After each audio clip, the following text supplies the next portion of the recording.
Bonjour à tous, bienvenue dans la suite de notre réalisation du connecteur SMB. Dans cette vidéo, nous allons parler de l'extrusion. Nous allons en fait réaliser les pieds avec la surépaisseur qu'il y a ici. Et dans la foulée, je vais vous montrer une petite astuce très rapide pour réaliser le méplat qu'il y a ici. J'ai repris le fichier tel que je l'avais laissé la dernière fois.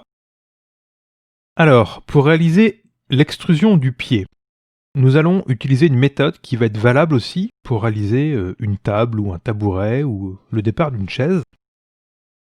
Nous allons en fait créer une petite surface ici, et à partir de cette surface, nous allons extruder le pied. Pour créer cette surface, nous allons utiliser la découpe circulaire, telle que nous l'avons utilisée dans la vidéo précédente pour la symétrie.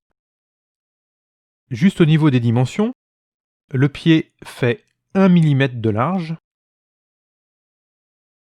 et l'écart entre les pieds fait 4 mm 10 à l'intérieur. Donc 5 mm 10 par rapport au centre du pied. Nous allons donc créer les découpes qui ont les bonnes dimensions. Je vais me mettre en vue de dessus, je vais zoomer sur l'objet. Je vais passer en mode édition et je vais faire une découpe circulaire. Et on va voir en même temps, ici dans les transformations, la position de la découpe. Donc je fais un CTRL R ici, puis je la place de manière arbitraire, je clique 2 fois pour la positionner. On voit que cette découpe s'est placée en X à 5 mm. Si on regarde la grille, on n'est pas du tout à 5 mm. On est plutôt à 1,75. Alors c'est pas un bug, c'est une fonctionnalité.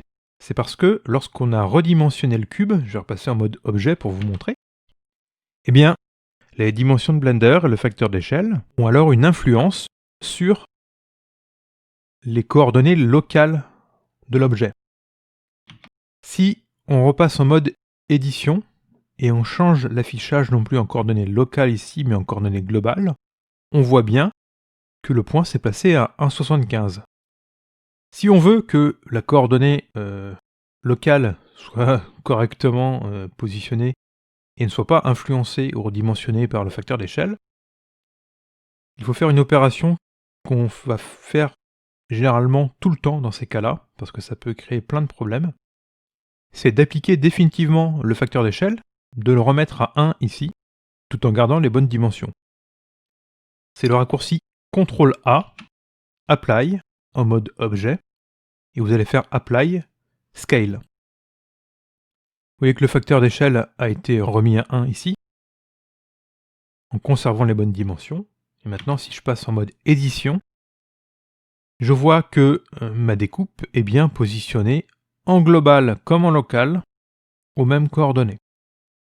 Alors on va la garder là, et on va la positionner pour faire la découpe intérieure du pied. S'il y a un écart de 4 mm 10 entre l'intérieur du pied, il faut la positionner à 2 mm 0,5 en X. Le pied faisant 1 mm, on va mettre une découpe ici, qui est positionnée à 1 mm de celle-là sur la gauche, donc à 3,05.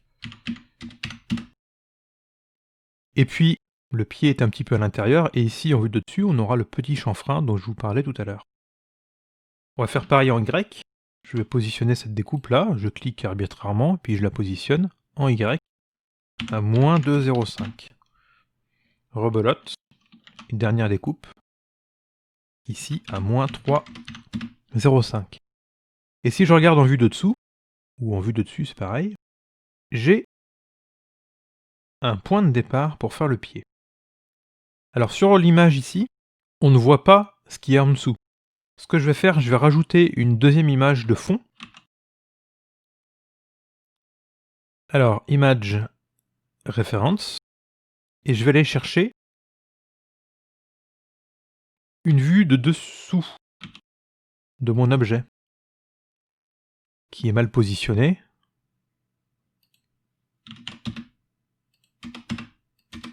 Voilà. On voit que le point de départ de la surépaisseur ici est au même endroit que le pied. Donc je vais me servir des surfaces que j'ai créées d'abord pour extruder la surépaisseur et ensuite pour faire le pied.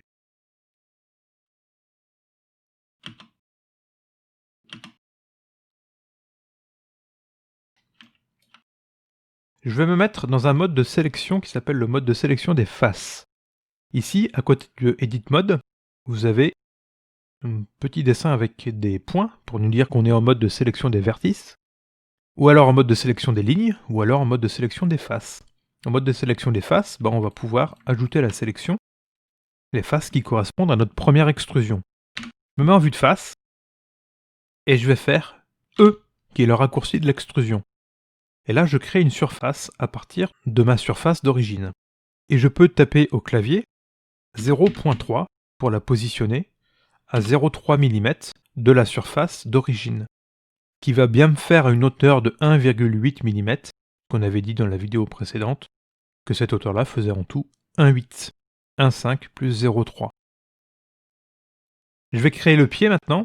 Si on regarde sur notre vue de dessous, eh bien le pied il est un peu plus petit, ça correspond au carré de 1 par 1 qu'on avait là. Et le pied fait une hauteur en tout de 3,90. Donc je vais faire pareil, extrude. Si je suis en vue de face, par défaut il me fait une extrusion suivant Z. Je reviens en arrière pour vous montrer. Et là, il y a un piège. Je n'ai pas annulé l'extrusion en faisant échappe.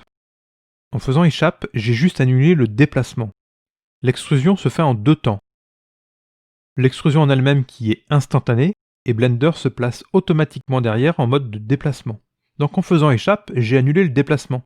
Si je refais un G sur cette surface sélectionnée, eh bien on voit qu'elle a été extrudée, que l'extrusion n'a pas été annulée. Pour annuler l'extrusion, il faut revenir en arrière. Ça c'est une erreur commune que tout le monde fait. Tant que je suis à parler de ça, si on oublie cette extrusion un jour, je vais me remettre en mode de sélection des points, là, je fais une extrusion, échappe, et je l'oublie, et je refais une extrusion. Ça veut dire que j'ai extrudé sur un truc qui était déjà extrudé. Je la valide, puis je vais sélectionner un point là. Et en zoomant, vous vous rendez compte que la sélection ne se propage plus suivant certains axes, tout simplement parce qu'on a un point qui est par-dessus un autre. Et en fait, la sélection se propage sur une ligne qui était cachée, qui était infiniment fine. Si ça se produit, ça, et puis que vous ne pouvez pas le régler parce que c'est perdu en plein milieu d'une réalisation, on peut les refusionner les points, on peut nettoyer le maillage. Il y a plusieurs façons de faire, vous pouvez sélectionner tous les points, vous faites un clic droit, Merge Vertices by Distance. Ça va fusionner les points qui sont à une certaine distance. Dans le petit menu qui s'ouvre ici, on voit que ça merge, ça fusionne les points à une distance de 0,001 mm, ce qui correspond à 1 micromètre. On s'en fout du 1 micromètre, c'est juste que les points qui sont les uns sur les autres, ça les a fusionnés, et maintenant, on n'a plus qu'un seul point. Je reviens un petit peu en arrière. On peut refaire ça aussi, mais avec le menu Mesh ici. Vous avez Clean Up, Merge by Distance. C'est la même opération qui est répétée dans ce menu-là. Et ça nettoie le maillage en fusionnant les points. Il est très rare qu'on ait besoin qu'il y ait des points les uns sur les autres. Si le cas se présente, je vous expliquerai pourquoi. Bon, là j'ai mon extrusion qui est très bien. Je vais la laisser comme ça. Je vais prendre les points qui sont là.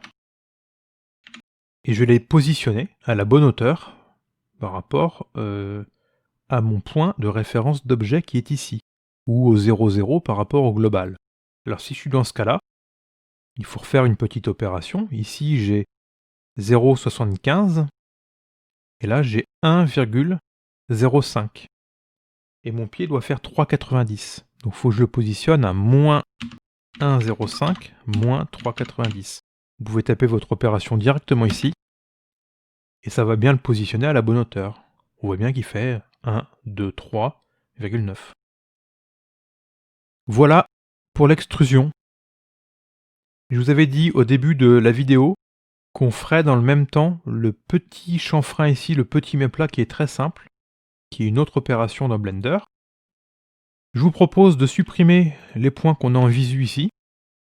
Alors vérifiez que tout est bien désélectionné avant, de faire des sélections comme ça en rajoutant la sélection. Alt A, Shift, clic gauche, Supr Vertices. Et on va sélectionner, commencer par en bas, 3 points ici, et appuyer sur le raccourci F pour créer une face. Ensuite, je sélectionne les 4 qui sont là, F, les 4 qui sont après, F, et les 4 qui sont là, F. Et j'ai créé mes faces. Et là, très rapidement, j'ai fait mon chanfrein, on n'en parle plus. Un tout petit truc quand même, on évite généralement dans Blender de faire des triangles. C'est pas très bien. Dans le cas présent, ça ne posera pas de problème dans le maillage, mais il y a des cas avec des arrondis automatisés, on verra ça plus tard, où ça va peut-être créer des problèmes de topologie de maillage. Et je vous expliquerai le moment venu comment corriger ça. Voilà, cette vidéo sur l'extrusion et la création de faces très rapide est terminée. Dans la prochaine vidéo, nous nous intéresserons à la partie du bas et la création du trou qui est ici avec le modificateur boolean. Pensez à enregistrer avec un CTRL S et surtout, amusez-vous bien.